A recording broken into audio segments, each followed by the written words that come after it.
अस्सलाम वालेकुम, good morning, क्या हाल है आप सब लोगों का। Welcome to our show. मेरा नाम है आयशा यूसुफ और मेरे साथ मोहम्मद अकबर बाजवा मौजूद है हमेशा की तरह। तो पहले वजारत खारजा जरा लिए चलते हैं, उसके बाद प्रोग्राम क्या है, उसके बाद बात करेंगे। पहले चलते हैं, वज़ीर खारजा वहाँ पे मौजूद हैं और पौधा लगा रहे हैं वहाँ पर। वो बिल्कुल ऐसे ही आज जो है यहाँ पर वो पहुँचे हैं और आप देख सकते हैं मनाजिर।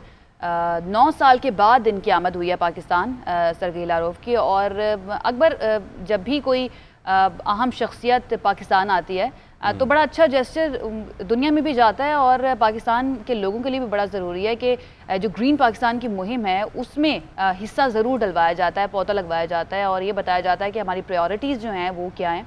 और रिसेंटली जो हुआ है एक आलमी फोरम पर वज़ीर आज़म को नहीं बुलाया गया, काफ़ी उन्होंने बुरा भी माना था, लेकिन ज़्यादती की गई है, लगता है ना आपको, क्योंकि इमरान खान साहब ने बड़ी मेहनत की है, बिलियन ट्री सुनामी।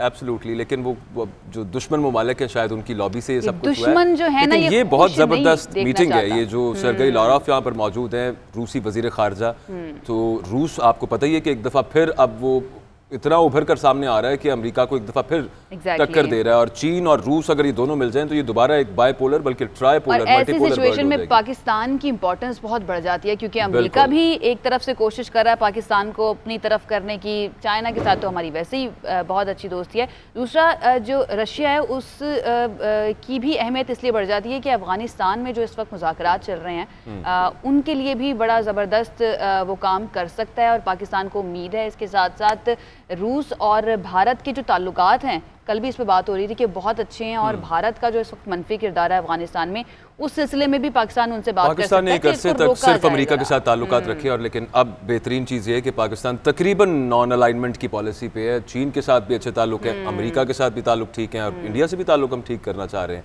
लेकिन जो गवर्नमेंट है वहाँ पर ताल्लुकात खराब हो रहे हैं। हमारी जो गवर्नमेंट, जिस पार्टी की गवर्नमेंट है, खतो किताबत किस सिलसिले में हो रही है? ये क्या लव लेटर्स जा रहे हैं इधर से उधर, उधर से इधर? अच्छी बात है ना, अच्छी बात है, लेकिन इनका कोई नतीजा भी निकलना चाहिए।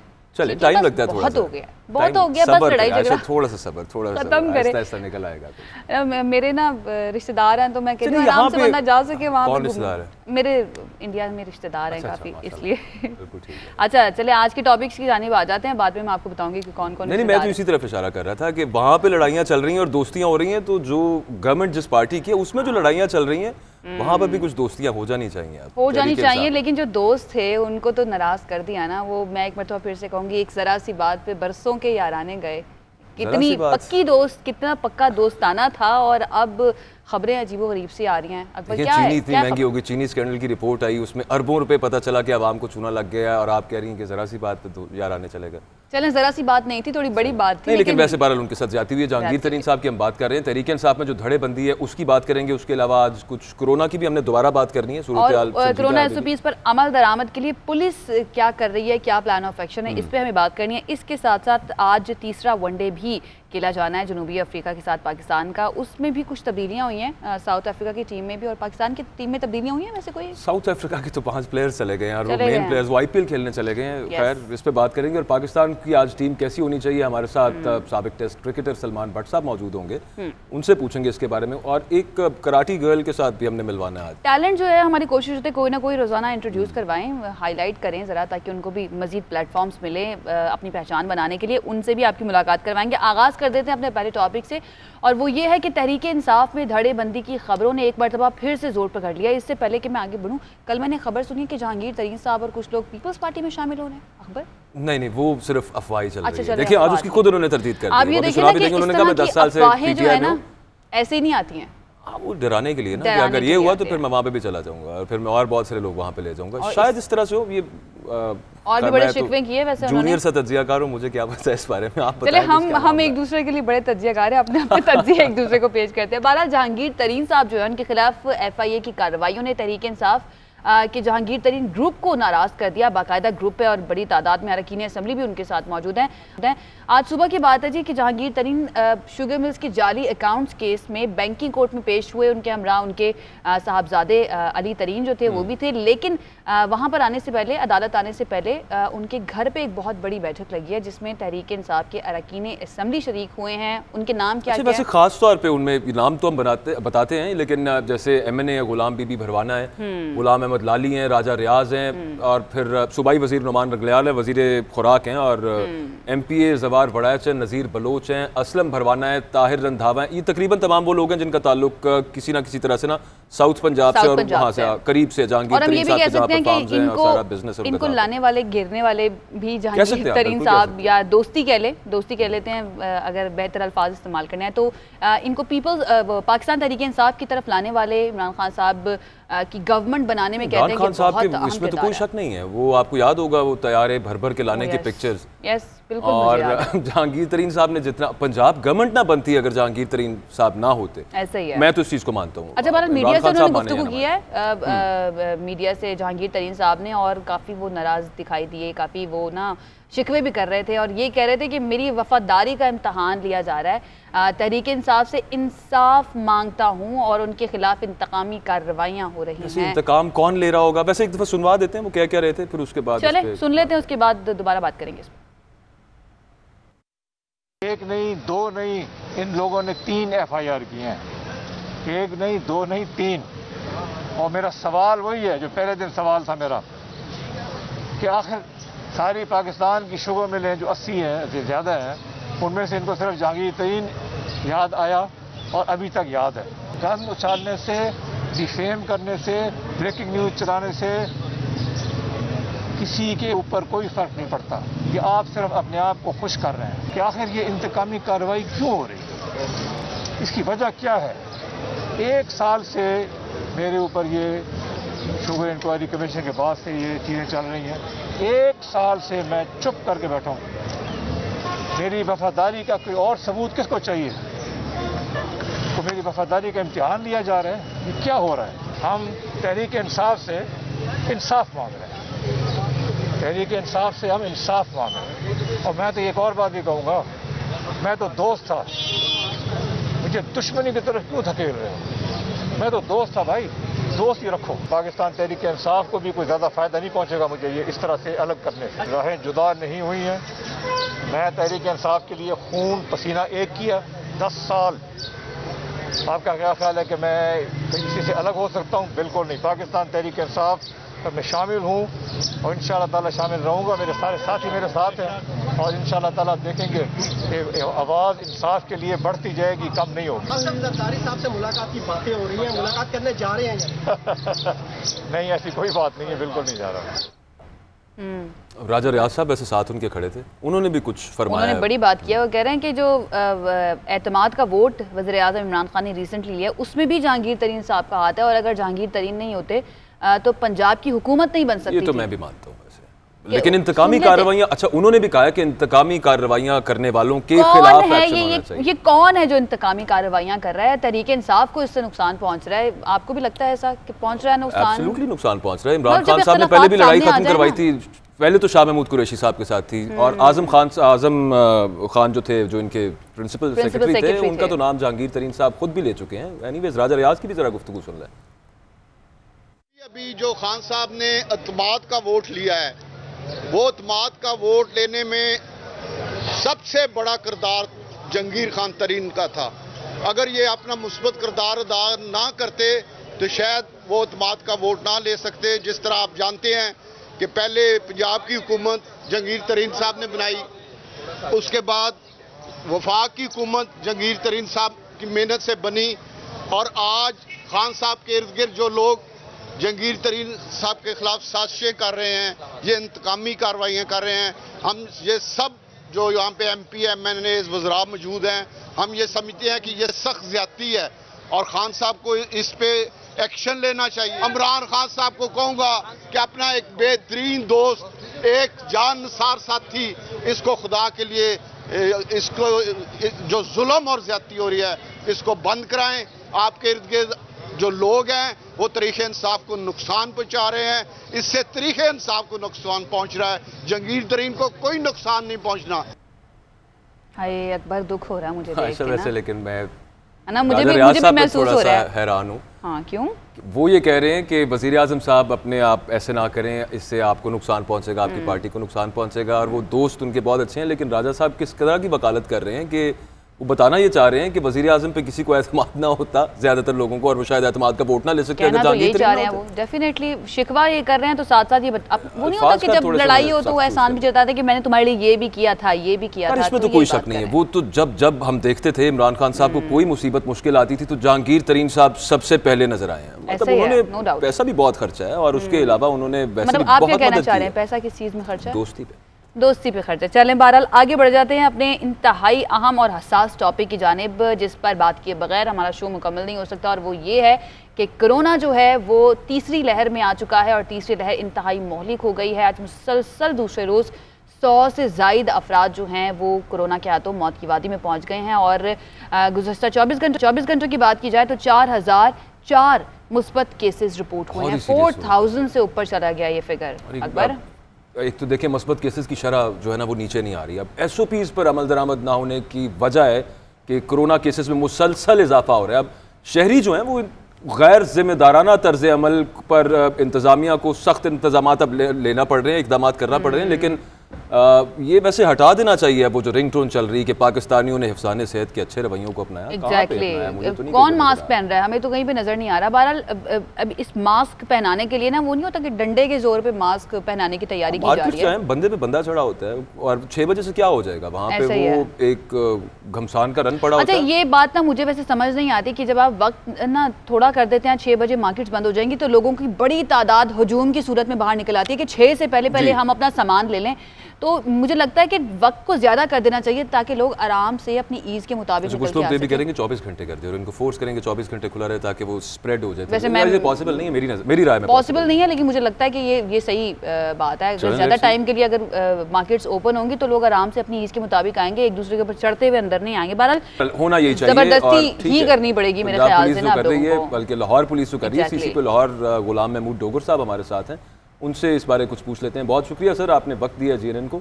सबसे पहले तो ये बताएं कि ये जो कोरोना SOPs पर अमल दरामद करवाने के लिए पुलिस का प्लान ऑफ एक्शन है क्या एग्जैक्टली सर? कानूनी कार्रवाई जो हम करते हैं कोविड की वायलेशंस में, वो बेसिकली हमारा जो Punjab infectious disease prevention and control act 2020 उसके मुताबिक करते हैं। तो इसमें हमारे पास 3 सेक्शंस हैं, 17 सेक्शन 17, 18 एंड 19। 17 जो है वो बेसिकली इंडिविजुअल पे अप्लाई होता है और जो इंडिविजुअल शॉप्स या जो इस तरह से, और उसके बाद फिर जो हमारी जो कॉर्पोरेट बॉडीज़ हैं अगर वो वायलेट करती हैं तो उसके ऊपर भी सेक्शन 17 में हम कार्रवाई करते हैं। उसके बाद 18 जो है वो बेसिकली जब हम किसी को डायरेक्शंस देते हैं कि उन्होंने इम्प्लीमेंटेशन करनी है, and if he or she does not obey the instructions or the directions given to them for the implementation of the covid, तो वो सेक्शन 18 में कवर होते हैं। 19 के अंदर फॉर एग्ज़ाम्पल अगर कोई क्वारंटीन में है या लॉकडाउन का जो सिचुएशन है, अगर वो इसको वायलेट करके क्वारंटीन से लेके निकल के भागता है या लॉकडाउन वाले एरिया से निकल के भागता है तो उसमें सेक्शन 19 के तहत उसके ख़िलाफ़ कार्रवाई की जाती है। जो हमारा सेक्शन 17 है उसमें जो इंडिविजुअल्स हैं उनके लिए 2 महीने की सज़ा हो सकती है या 50,000 रुपये जुर्माना हो सकता है। इस तरह से अगर कोई रिपीट ऑफेंडर हो तो उसमें उनको जो पनिशमेंट है less than 6 months, more than 2 months, और जो जुर्माना है वो तकरीबन 50,000 से लेके 1 लाख तक उसको जुर्माना किया जा सकता है। इस तरह से अगर कोई कॉर्पोरेट बॉडी है और वहाँ पे कोविड की जो SOPs है अगर उसको वायलेट किया जा रहा है तो उनको 50,000 से लेके 2 लाख रुपए तक जुर्माना हो सकता है उस कॉर्पोरेट बॉडी को। और अगर कोई रिपीट ऑफेंडर है, अगर वो दोबारा से अगर वो रिपीट करती है तो उसको 1 लाख से लेके 3 लाख रुपए तक का जुर्माना किया जाता है। इस तरह से सेक्शन 18 जो है उसमें 3 महीने से लेके 1 साल की सज़ा है और 50,000 से लेके 1 लाख तक जो है वो जुर्माना किया जा सकता है।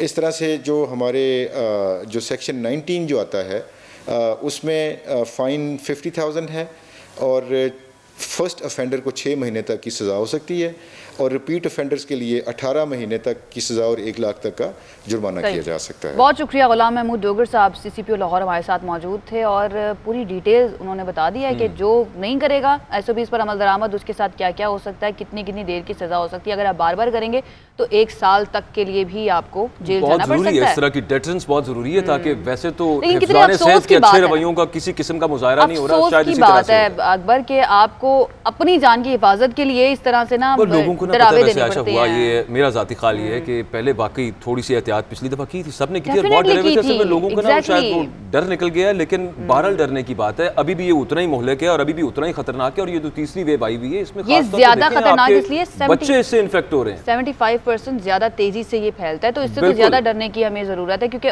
बच्चे जो हैं वो भी इससे बहुत ज्यादा मुतासिर हो रहे हैं। बहरहाल अपना ख्याल रखें, मास्क पहने, SOPs पर अमल दरामद करें, नहीं तो तैयार हो जाएं जेल जाने के लिए। एक ब्रेक ले लेते हैं, ब्रेक के बाद वापस आएंगे तो आज के तीसरे वनडे पे बात करेंगे कि पाकिस्तान की टीम में क्या क्या तब्दीलियां हुई हैं, साउथ अफ्रीका की टीम में क्या क्या तब्दीलियां हुई हैं। हमारे साथ रहिए। ब्रेक के बाद खुशामदीद। और अब वो वक्त आ गया है कि हम अपने इस शो में एक और खातून या खवातीन कह ले उनको इंट्रोड्यूस करवाएं जिनकी टैलेंट की बदौलत पाकिस्तान का नाम जो है वो दुनिया भर में रोशन हुआ है। वैसे आपको जेलसी तो होती होगी ना, नहीं रुक, आपको जेलसी तो होती होगी कि खवातीन कितनी बड़ी तादाद में आगे आ रही हैं और ना। नहीं, मुझे बिल्कुल जेलसी नहीं होती, अच्छा लगता है मुझे। आपसे ये बताएं, आपका वैसे कभी दिल किया किसी को उठा के पटक के फेंकने को?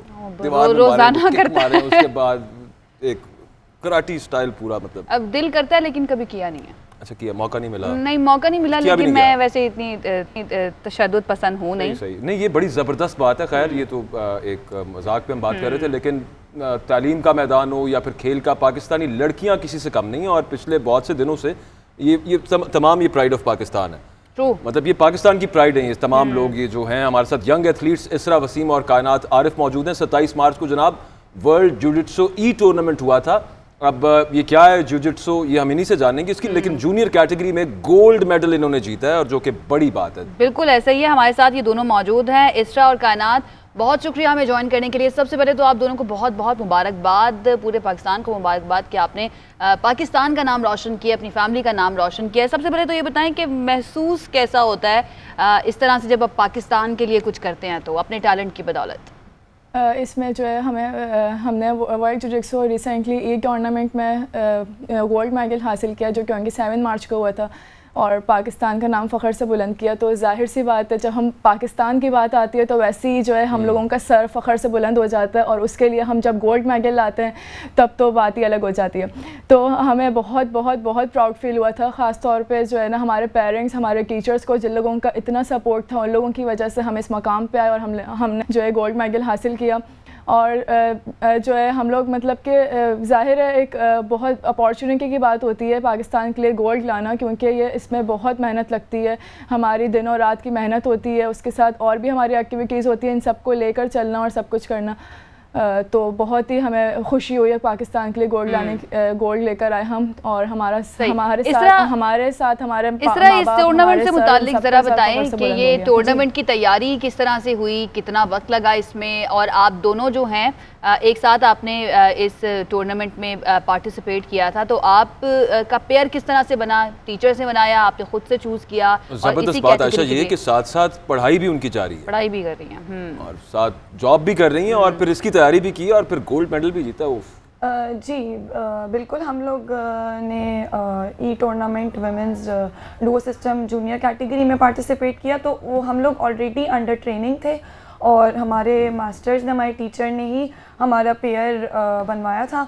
और क्योंकि ये गेम म्यूचुअल कोऑर्डिनेशन से होता है और सेल्फ डिफेंस होता है, बेसिकली जिu-जित्सु जो जापानीज़ आर्ट है, तो उन्होंने हमारा पेयर बनवाया और हम अंडर ट्रेनिंग ऑलरेडी थे। ड्यू टू पेंडेमिक सिचुएशन हम लोग इंडोर भी ट्रेनिंग कर रहे थे, हमारे सेशंस हो रहे थे पाकिस्तान जिu-जित्सु फेडरेशन की तरफ से, तो हम लोग इंडोर भी ट्रेनिंग कर रहे थे। और फिर बाद में करीब आया तो हमने दिन रात इस पे बहुत मेहनत करी और अनथक मेहनत करने के बाद हमने पाकिस्तान के लिए गोल्ड मेडल लिया। तो इसमें हमें अपॉर्चुनिटी प्रोवाइड करी हमारे president sir Khalil Ahmad, Pakistan jujitsu federation के सदर, उन्होंने हमें अपॉर्चुनिटी प्रोवाइड करी और हमें काबिल समझा कि हम इसमें मेडल ले सकते हैं।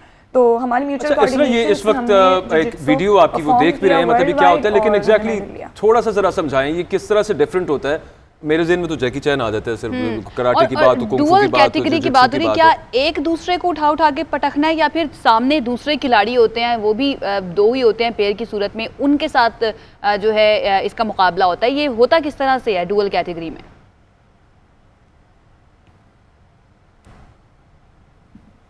ये बेसिकली डुओ सिस्टम होता है जिसमें हम अपने ओपोनेंट से बिल्कुल वैसे ही, अगर आप मूवीज़ वगैरह में देखते हैं, हमारा ये परफॉर्मेंस होती है जिसमें हम लोगों की कोऑर्डिनेशन, स्पीड, ये सब काउंट होती है कि हमारा एक अटैक बिल्कुल प्रॉपर, अगर हम पंच मार रहे हैं तो वो पंच पूरा प्रॉपर होना चाहिए, बट हम लोग एक दूसरे को हिट नहीं करते हैं, हम लोग ये इतनी क्लियरेंस से करते हैं कि हम लोगों को ये लगती नहीं है। तो हम मतलब कि इसके ऊपर वही अभी इसरा ने बात करी, कोऑर्डिनेशन की बात होती है कि हम लोगों की एक किक, एक पंच बिल्कुल एक सबका परफेक्ट होना चाहिए।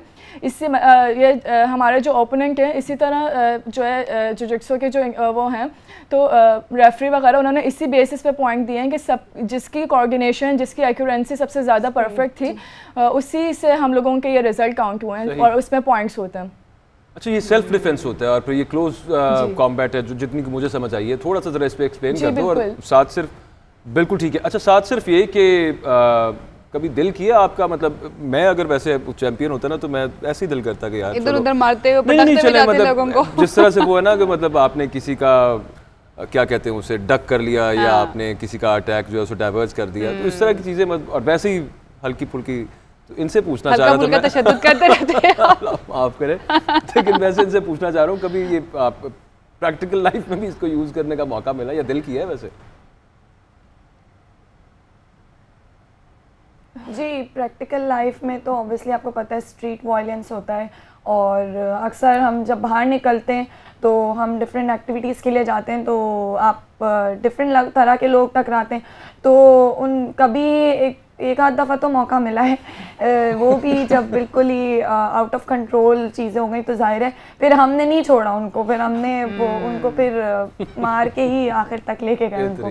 जबरदस्त जबरदस्त, जैसा मैं देख रहे हैं कि ये कॉम्बिनेशन। जी अच्छा, अब इसरा ये बताइए, आखिरी सवाल है मेरा आपसे कि आप दोनों लड़कियां हैं, और लड़कियां जब इस तरह के खेलों में, स्पोर्ट्स में आगे आती हैं तो भाई हमें तो बहुत ज़्यादा खुशी होती है, लेकिन उसके बावजूद जो घर से डोमेस्टिक चैलेंजेस होते हैं वो भी बहुत ज़्यादा हैं। अक्सर पेरेंट्स सपोर्ट नहीं करते कि रिश्तेदार क्या कहेंगे, लोग क्या कहेंगे। आप लोगों को तो इस तरह की किसी सिचुएशन का सामना नहीं करना पड़ा, पेरेंट्स सपोर्टिव थे?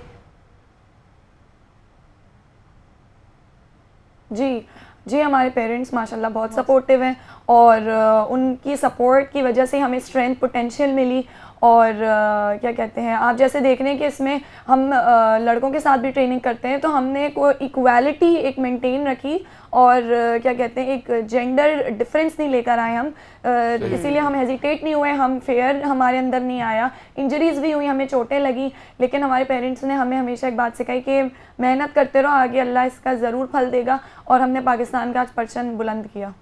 आप इससे भी आगे जाएं, मजीद आगे, आप बल्कि ओलंपिक्स में कोई गोल्ड मेडल आप वहाँ पे भी जीते पाकिस्तान के लिए, इससे बड़ा एहसास क्या होगा? ये चल रही हैं इस खेल को लेकर, मुझे पूरी उम्मीद है कि ये ज़रूर जो है आगे जाकर पाकिस्तान का नाम मजीद रोशन करेगी। बहुत शुक्रिया इसरा वसीम और कायनात आरिफ हमारे साथ मौजूद थी, और ज़बरदस्त मज़ीद ख़वातीन सामने आती हैं। वो कहते हैं ना कि वो फ़ख्र से सीना चौड़ा हो जाता है देख के ना, जब ख़वातीन इस तरह से आती हैं। और करें कुछ जुजित्सु वगैरह में कुछ, मैं ना ऑलरेडी कर रही हूँ, और मुझे लगता है मेरी उम्र निकल चुकी है अब ये जुजित्सु वगैरह करने की। जो यंगस्टर्स हैं ना उनको करना चाहिए, और वो बहुत अच्छा कर रहे हैं माशाल्लाह से। नहीं, वो तो माशाल्लाह बहुत अच्छा कर रहे हैं। अब एक ब्रेक ले लेते हैं, क्रिकेट की बात करेंगे जिसकी बार बार आपको आशा कह देती हैं, लेकिन हमने आखिर के लिए रखा क्योंकि आप बहुत बेताबी से इंतजार कर रहे हैं कि क्रिकेट में क्या होने वाला है। इस ब्रेक के बाद बात करते हैं। ब्रेक के बाद खुशामदीद। फाइनली अब बात कर लेते हैं क्रिकेट की। आज तीसरा वनडे है साउथ अफ्रीका के साथ। पाकिस्तान और साउथ अफ्रीका की टीम में तब्दीलियां कुछ सामने आई हैं। पाकिस्तान में हुई हैं या नहीं हुई? पाकिस्तान का मुझे नहीं पता, मेरा ज्यादा फोकस साउथ अफ्रीका पे है। साउथ अफ्रीका में आईपीएल खेलने चलेंगे, मुझे बहुत हैरानी है। तो इस पर बात कर लेते हैं कि आज का मैच जीतना जरूरी है, क्योंकि जो मैच जीतेगा वो सीरीज भी जीत जाएगा। तो सलमान बट साहब हमारे साथ मौजूद है, साबिक टेस्ट क्रिकेटर, उनसे बात कर लेते हैं कि आज के मैच में क्या स्ट्रैटेजी होनी चाहिए पाकिस्तानी टीम की जीतने के लिए। सलमान, बहुत शुक्रिया ज्वाइन करने के लिए। ये बताइएगा कि आज का मैच जो है वो फाइनल की हैसियत इख्तियार कर गया है कि जो भी जीतेगा वो सीरीज जीत जाएगा। तो आपको क्या लगता है कि पाकिस्तानी टीम में कोई तब्दीलियाँ होनी चाहिए? देखिए, मेरे ख्याल में कि आपको अब फ्रंट लाइन स्पिनर के साथ जाना चाहिए। मैं तो पहले दिन से ये कह रहा था कि उस्मान खेलना चाहिए क्योंकि शादाब की फॉर्म नहीं थी। अब वो वैसे ही इंजर्ड हो गए हैं तो डेफिनेटली उस्मान कादिरी उसकी जगह खेलेंगे। एक तो ये आ जाएगा चेंज जो कि फोर्स चेंज है। फिर उसके बाद दानिश अजीज की जगह डेफिनेटली आप जो है स्पिनर और बैट्समैन आपको चाहिए तो मोहम्मद नवाज टीम के साथ आप उन्हें खिला सकते हैं।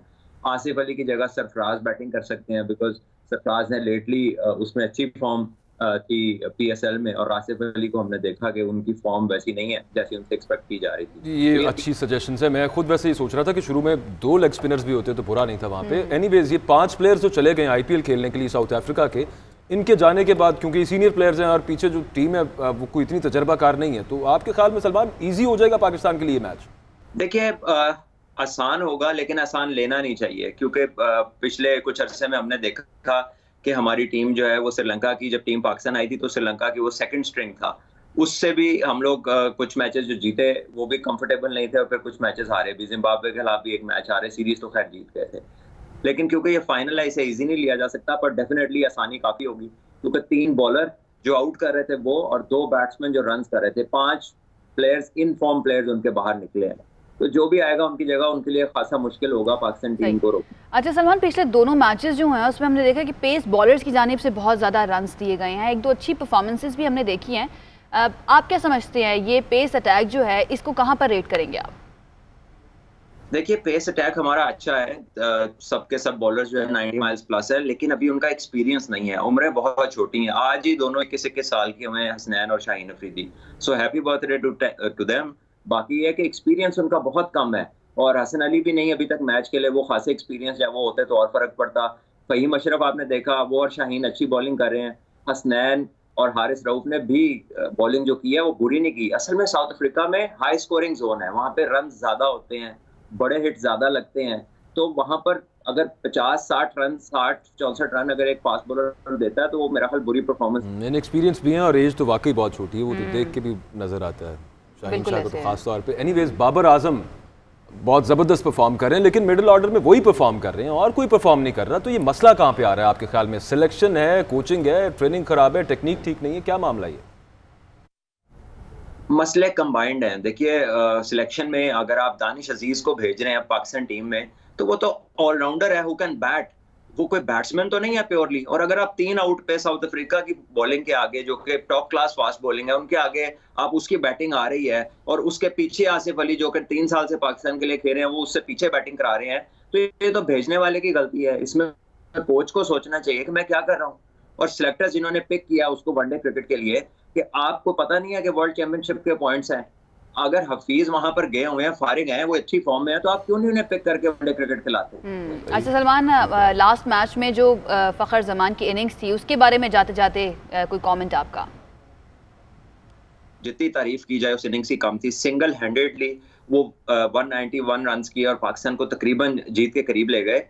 अनफॉर्चुनेटली वो जिस तरह रन आउट हुए हैं, अगर वो 7 बॉलें खेलते हैं जिस तरह उनकी शॉट्स लग रही थी तो हु नोज़ के पाकिस्तान जो है वो ये मैच जीत भी सकता था। सो आई थिंक उनको बहुत क्रेडिट जाता है जिस तरह की उन्होंने इनिंग्स खेली। बाकियों को भी देखना चाहिए कि उसने क्या किया और उसको खुद भी अगले आने वाली इनिंग्स में याद रखना चाहिए कि उसने कितनी अच्छी कंस्ट्रक्शन की है इस इनिंग्स की, क्योंकि इससे पहले हमने कभी उसको ऐसा खेलता नहीं देखा।